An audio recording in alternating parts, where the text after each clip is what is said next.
Welcome to the program. What does this all mean exactly, and how far-reaching will it be?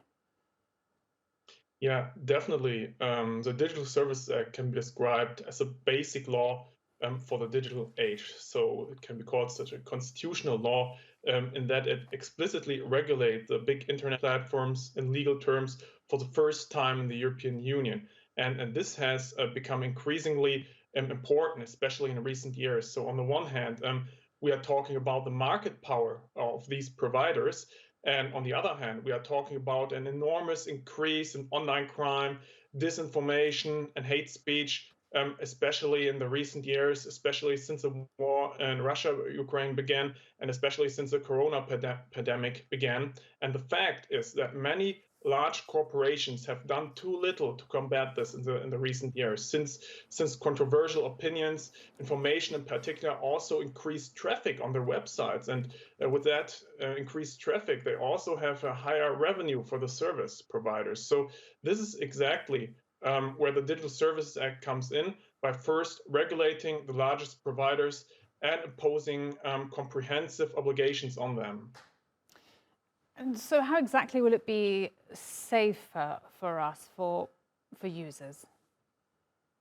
Yeah, so there will be an extensive legal framework, and the obligations of the Digital Services Act go far beyond what we have known so far in the area of platform regulation. So that means the DSA contains a large number of regulations for providers of services on the network, and the core of the legislation is a graduated catalog of obligations that basically follows the principle that the larger the service, the greater the obligations for operators are.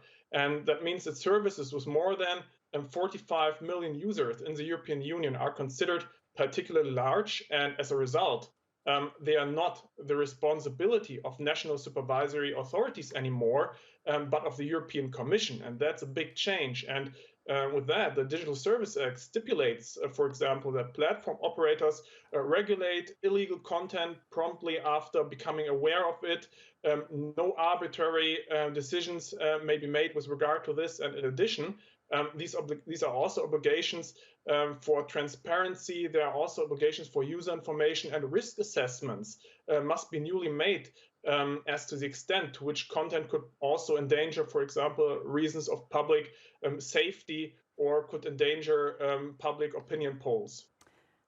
And does it stop bullying online, harassment, defamation? I mean, this is something that journalists are very regularly, regularly experience.